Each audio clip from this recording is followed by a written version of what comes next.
to Ellen Ruth Soap. I'm Ellen, and today I am making a soap that I think smells divine using this fragrance from BeScented Lemon Curd. And if you don't know what lemon curd is, it's delightful is what it is. When we were raising a lot of hens and laying hens for eggs, and you have an overabundance of eggs, if you're a farmer, you know you get, in the summertime, you get a ton of eggs. Well, you can make lemon curd. It's wonderful. It's a very custardy sort of spread. I think it's very British. It tastes great on scones. Yum. So this scent just smells, it's super, super juicy and zesty with a little vanilla kick. So it's very kind of creamy and tart smelling. I think it is amazing. I'm a big lemon fan anyway. So that's the fragrance. And for the colors, I will be using my goldenrod from BeScented to represent my, lemony yellow swirl in it. And then for the other part, I'm going to add a little bit of this Shimmer White Clouds mica, just to maybe add a little shimmer. I might add some TD. This fragrance does not have vanillin, but it is this color. And I have found that fragrances that have a color to them, even if they don't have vanillin, can beige up your soap. So I may add a little TD in there. I also have my pretty white sparkle. I'm thinking of naming this soap Lemon Ice because a lot of people don't know what curd is, and that, I don't know, it doesn't sound pretty. If you don't know what lemon curd is, you're like, what is that? So I thought of naming it Lemon Ice, and to represent sort of a frosty lemonade, theme, I might put a little of this biodegradable shimmery glitter down on top to just make it look a little frosty. So that's what I'm thinking. This will be a goat milk soap, and I will do the milk in oil method. I think that's it. I haven't decided what I'm going to do on top. I might do a little piping on top just for fun because this smells so good, and I just want it to be fresh and just pretty, just like a cool drink on a hot day, that kind of a theme. That's what I'm going for. All right. Let me get my hair pulled back, safety gear on, get all the soap stuff out, and let's make some lemon ice, very lemony soap today. All right, it's soap additives time, and oh man, it smells good. I already have the fragrance in here because it is a good behaving fragrance, so it's in there. Smells so good. Here is my goat milk that I water discounted this volume of milk from my lye solution. To go in here, I like to do the milk in oil method is what this is called. It just makes everything really easy to work with.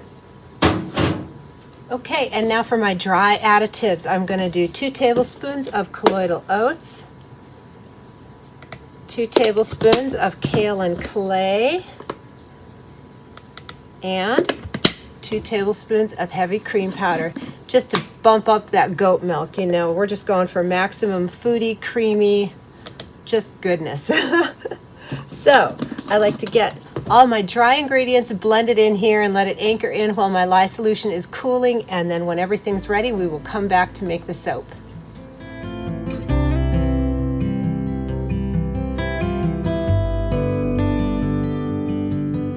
All right, it's time to get making this soap, and first let me show you the piping tips that I have for the top.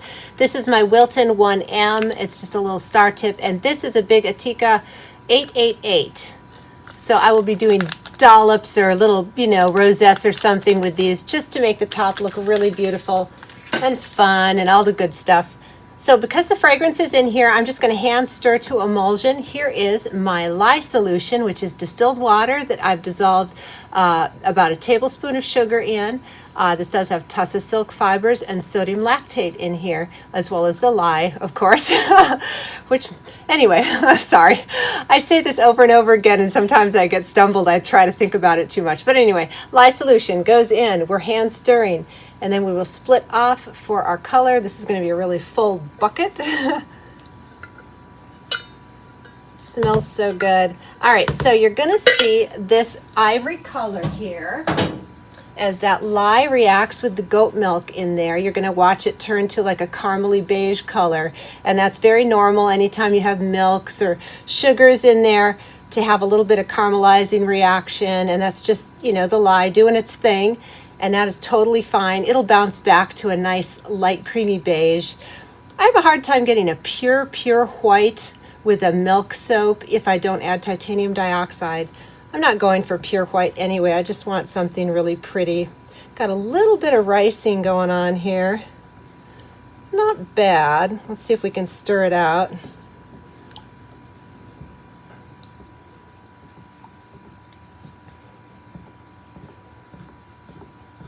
All right, there we go. It's looking pretty smooth now. So here is my goldenrod yellow that I have predispersed in a little water down in there to help blending easier. Let's get these colors split up and get to pouring this soap.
All right, I have my colors in the piping bags. They're still very liquidy, so I'm just waiting for these to firm up. And what I will do when it's time to pipe is I got this little turntable. It's a Lazy Susan. They're very inexpensive on Amazon, and it really makes piping so much easier to have my mold up here, and then I can turn it at any angle and see it from different angles, because if I just do it, you know, when I'm shooting in one direction, I can miss spots. So I really love having it on a turntable to be able to pipe the top of my soap. So if you're doing soap piping, I recommend you get a turntable. All right, we'll be back when the soap is up to piping consistency.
All right, it's the next day, and I had a little bit of piping left over, and again, I keep my little flower mold off to the side every time I make soap, especially when there's stuff on top, so that I don't waste any of the batter. So let's unmold a couple of these cute little soap flowers and see how they came out, and then we'll get into the big mold. Aren't those happy? So that's the light color, and that's the yellow. And again, with yellows and cold process, they get very orangey, and they will lighten up to the yellow. This goldenrod, though, is a very kind of buttery yellow like that. Isn't that pretty? Oh, these smell so good also. So nice. All right, so enough with the soap flowers. Let's get into this big mold. All right, and here it is. And it did go through gel phase. It's a little bit dark on top right now. I expect it to lighten up to this beige color on the side, because it did go through gel phase last night. I had the wood lid on, and I covered it with a blanket because I like to gel my soaps. That's how I roll. You don't have to, but that's my thing. So let's get in here and see. This fragrance was really nice to work with. It was very fluid when I poured it, but the frosting thickened up in a timely fashion, so it was a really nice mix of easy to work with, but not too slow of a trace. I'll definitely be using this fragrance again. It smells great, and it was a dream to work with. So let's get in here and see what the inside looks like.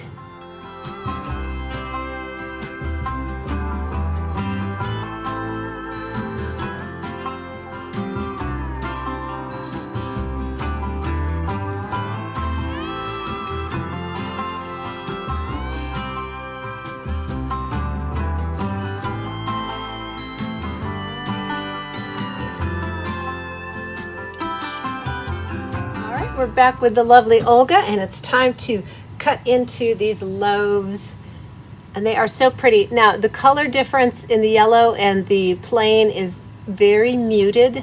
I'm hoping it will brighten up a little bit, but it still looks really lovely. And oh my golly, these smell divine. So let's cut into these and see if we can see a little more of a defined swirl on the inside. It's very, very muted. This is interesting to me. I'm wondering if the light is going to lighten up so that we'll be able to see a little more of a swirl.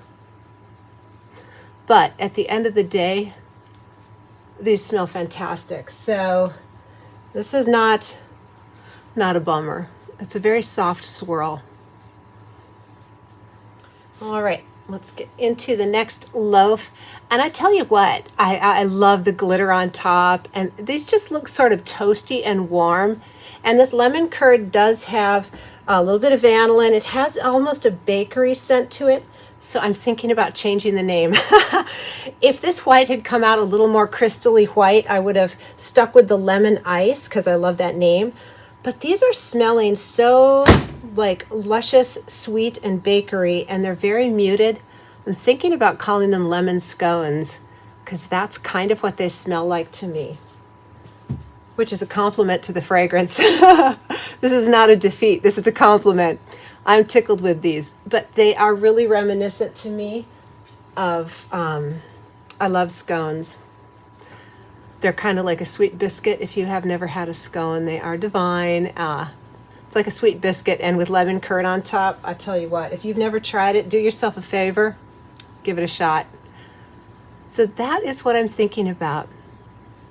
These just kind of make me want to sit down with a cup of tea and a little pot of clotted cream and some lemon curd and a scone and have high tea. This is what they're making me think of. Very sweet and bakery lemony. I wish, oh man, I wish we had smell-o-vision. I would love to have you all take a whiff and let me know what you think. But I definitely don't think these are evoking a lemon ice look to me. These are definitely more of a bakery vibe. That's what I'm getting. So there you go. Again, I love soap making for this very reason. You can plan, you can have it all mapped out, and at the end of the day, the soap's going to do what the soap's going to do, and we just kind of come along for the ride, right? All right, let me get to that next loaf. All right, last loaf to cut here. And these tops are so pretty. I didn't really have a design. I just sort of swirled and blooped it as it went, and I just love it. It's kind of random and lovely. Looks like dollops of, cream and lemon curd on top of your scone, right? So, what kind of foodie scents do you all like when it comes to citruses? I'm curious to know if people like more tart, like a grapefruit, or do you like more sweet citrus? I would love to hear from you in the comment section down below of foodie scents. What kind of foodie soaps do you like? Now, some people don't like to shower or bathe with a foodie scent. They just do. One of my kids is like that. They don't want their soap to smell like food. I can get that. I understand. I love it, but do you like foodie scented soaps, or do you prefer more, masculine or cologne-y or even unscented? That's always an option, right? So let me know what kind of scents you really like. What are your favorites?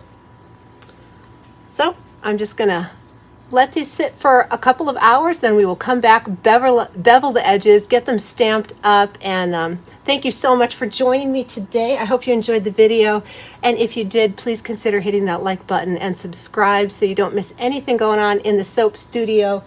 And thank you again. I hope you have a wonderful day.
wanted to post an update. This is about 2 weeks after these bars have been on the curing rack and they turned a toasty color, which actually goes along with the name of them, Lemon Scone. They do look more like a toasted biscuit now than a fresh lemon color. I was very surprised when I walked by the curing racks and saw that they had turned, and I just wanted to give you all an updated look. I think they're still beautiful, but very different than what they originally were. So there they are, lemon scones. They got toasted.